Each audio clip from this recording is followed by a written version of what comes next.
はい、どうもベロです。今回は実施資格の SA3V をやっていきたいと思います。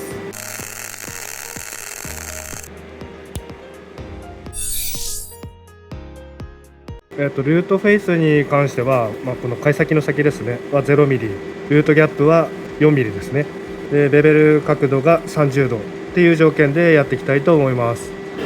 使用ワイヤーは、日鉄の YM28 1.2 ミリ、規格は YGW の12でやっていきます。溶接電流はちょっと見づらいんですけど、130A の電圧が 18.8V、 厚板になってくると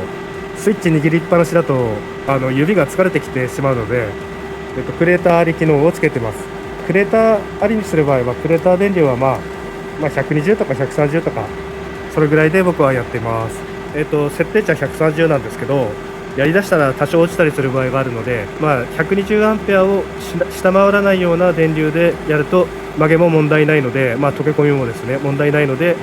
それぐらいの電流をキープしながらやるようにやっていきたいと思います。で今回はですね、自分がJIS の SA3V を受ける時のやり方なんですけども、溶接速度はなるべく早く上がるタイプなので、パス数はちょっと多めになるとは思うんですけど、今回の動画は実際に皆さんが真似して溶接しやすいように、電流やトーチ角度、アークの当て方やウィービングを真似しやすいようにしてみました。カメラの撮り方が悪くて分かりにくい場所がありますが、失敗を次に生かして努力しますのでご了承ください。本題に入りますが、初走は裏曲げがあるので、先ほど言いましたが 120A を下回らないように注意ですね。100A から 110A くらいの電流だと溶け込みが浅く、裏曲げが折れる可能性があります。電流を高く設定して登れる方は高めで登った方が安心です。ただしビードがオーバーラップするくらいの高い電流は2パス目をかぶせるときにオーバーラップした1パス目を溶かせなくなってしまうので限界はあります。試しに設定値 140A くらいで登ってみるのも勉強になります。ビード幅が狭いと登れない、広いと登れたりします。若い時は教えられた電流でずっとやっていましたが、たまに冒険するのもありだと思います。いろいろな電流を経験すると意外な発見があったりするものなので、一つのノウハウだけではなく何個もノウハウを作ると溶接の知識の幅も広がり、溶接がもっと楽しくなるんじゃないかなと思います。縦向き溶接の解説動画は他にもあるので、暇な時にでも見てください。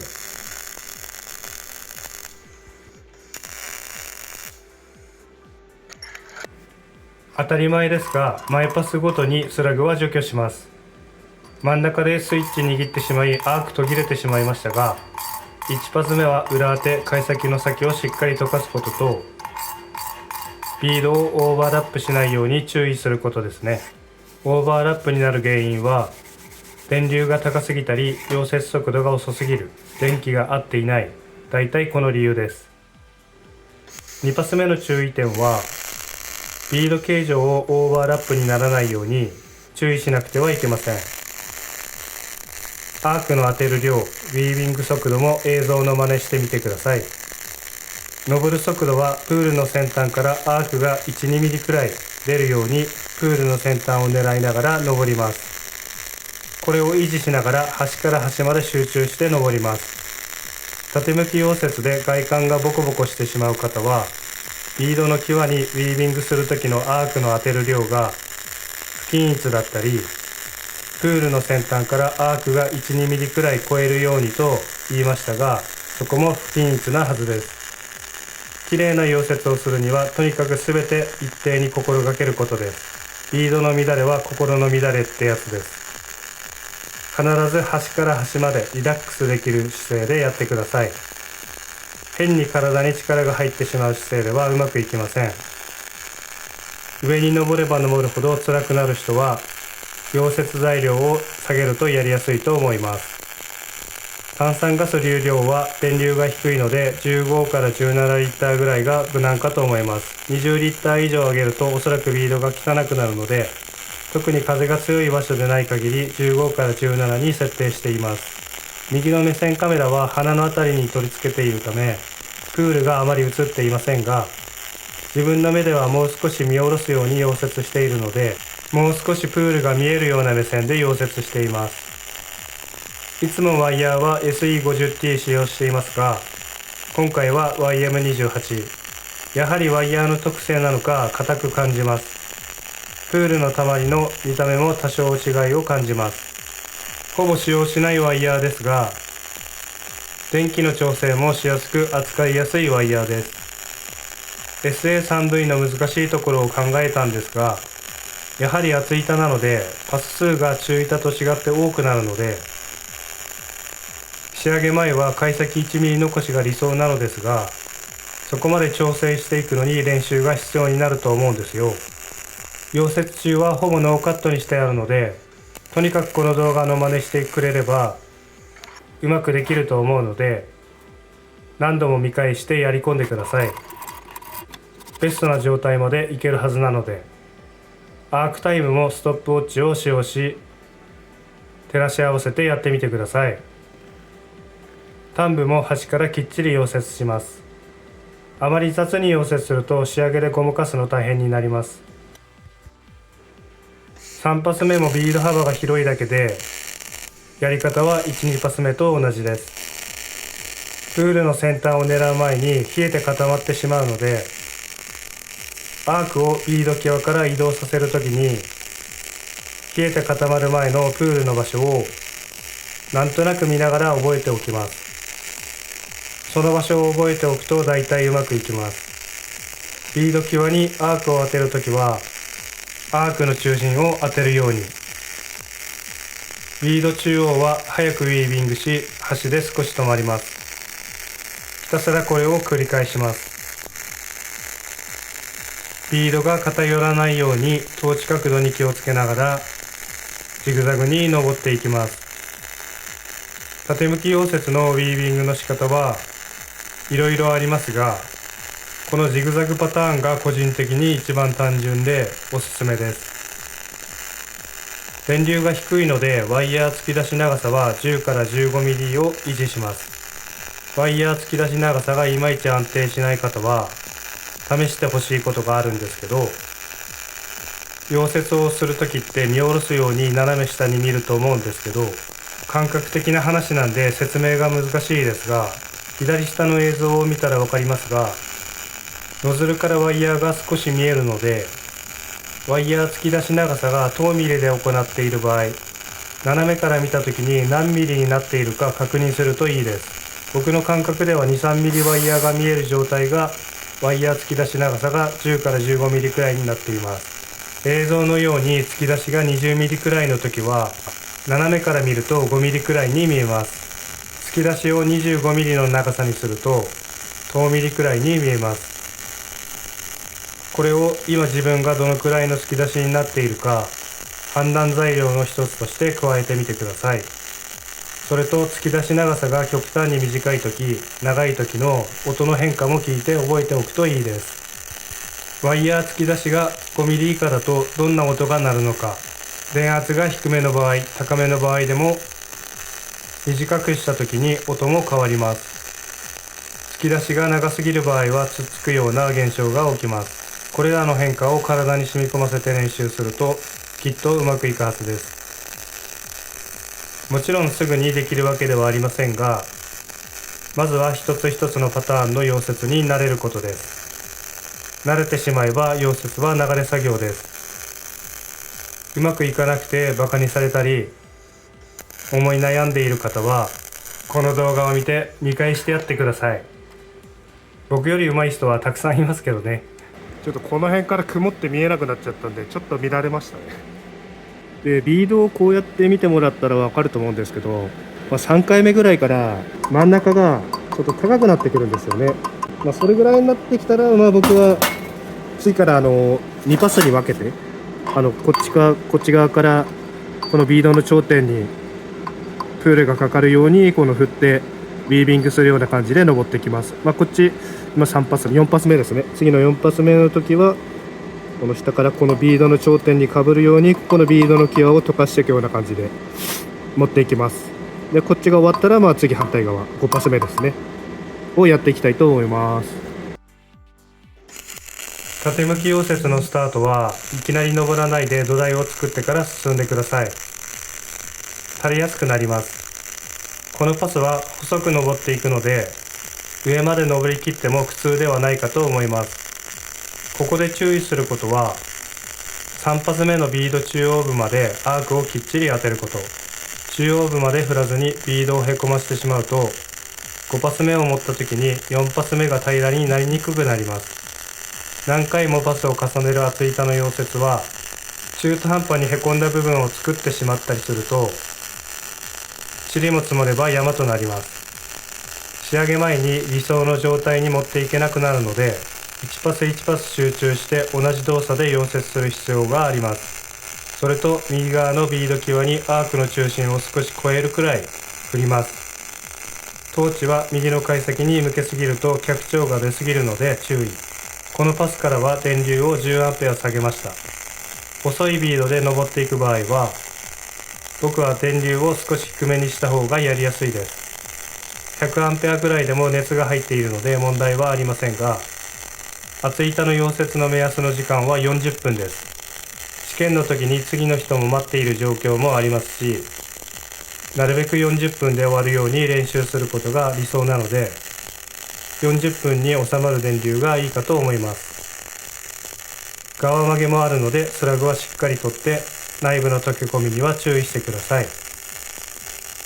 僕個人的には低電流ソリッドで厚板の縦向き溶接は結構苦痛です。フラックスの方が断然早いし楽なので、端部の解析の残存は試験に落ちるので、切り盛りしながら慎重に盛ります。真ん中のスラグはしっかり落とします。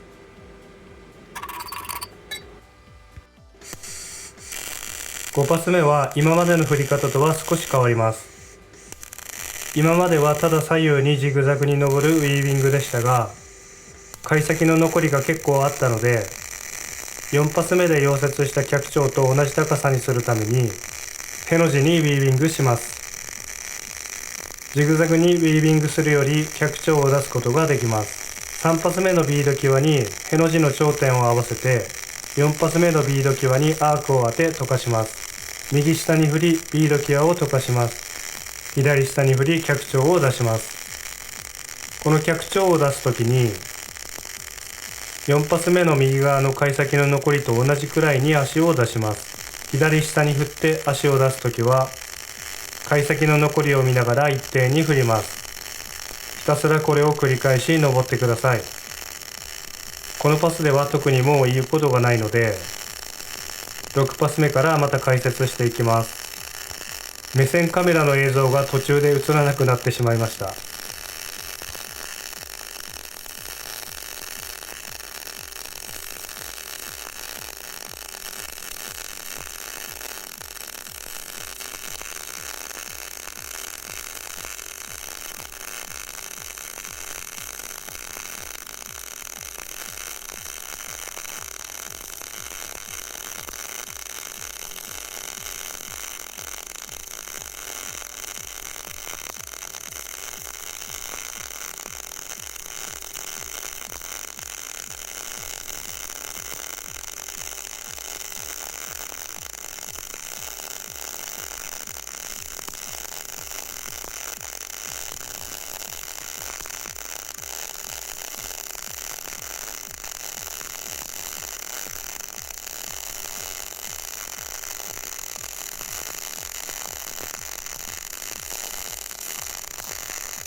4層目が終わりました。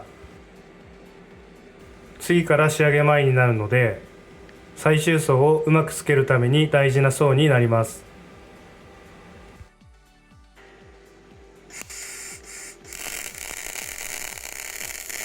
6パス目は4パス目の時よりはだいぶ広いのですが、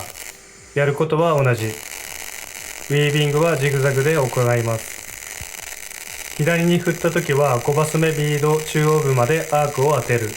右に振った時は4パス目ビード際にアークを当て、貝先を1ミリくらい残すように振ります。ひたすらこのまま繰り返し登ります。それでは次のパスでまた解説します。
だいたい右側の貝先の残りが1ミリくらいになりました。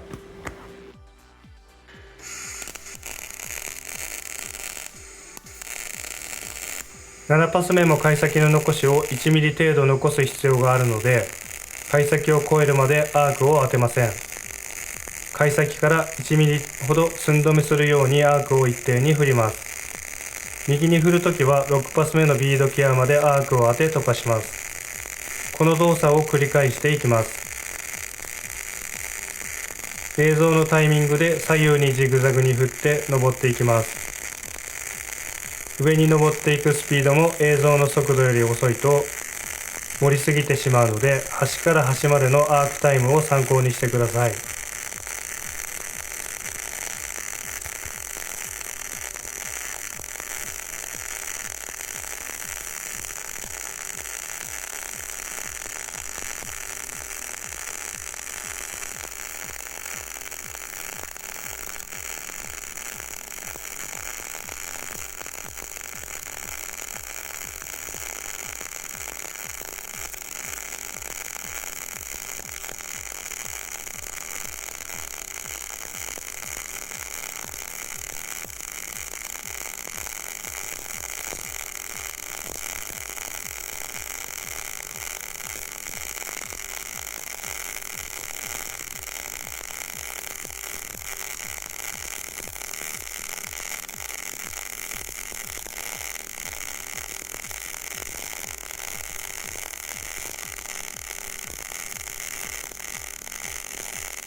仕上げ前はこんな感じですね。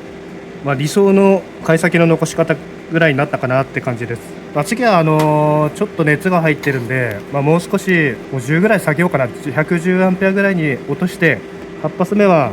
だいたい半分より超えるぐらいまでかぶせていきたいなと思います。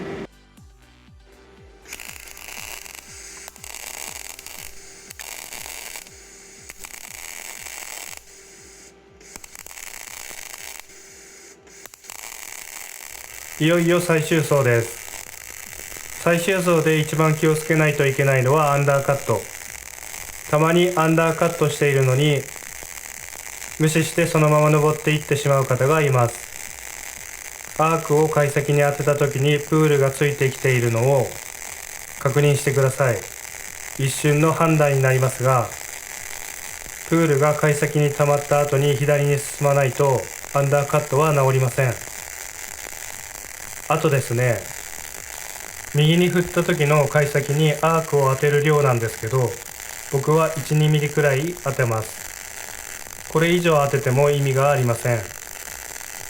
余計に溶接量も増え時間もかかってしまうので、 1,2 ミリ当てるくらいが無難かと思います。左に振った時は7パス目のビードの際まで振ります。この動作を繰り返し登ります。毎パスごとにビードをまっすぐ走らないときれいに溶接することが難しくなります。ビードの波目を粗くしたい方は映像の黄色の線のように登る量を増やすと粗くなります。外観の細かい洗いは好き好きあるので、自分の好みになるような粗さにするといいと思います。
それでは最終パスを行います。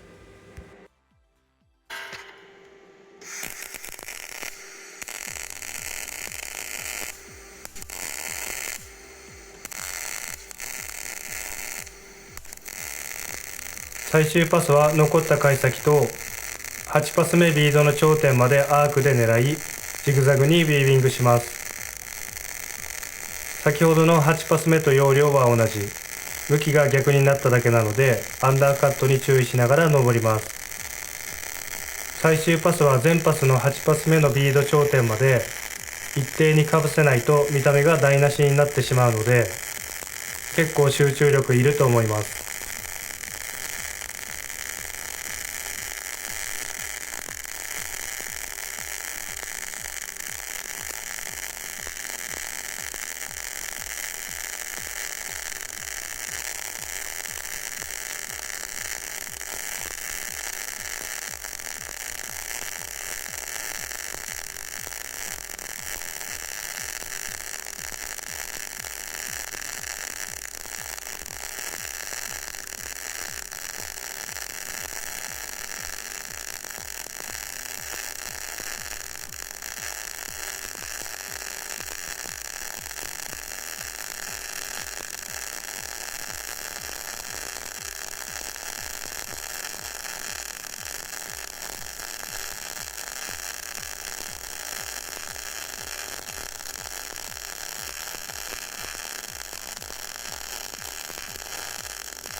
このやり方なら溶接時間だけで30分かかっていないので、スラグ除去時間入れても40分以内には終わると思います。長くてつまらない編集かと思いますが、溶接にかかる時間や大変さも伝わればなと思います。スラグ除去後、スパッタを取り除き提出します。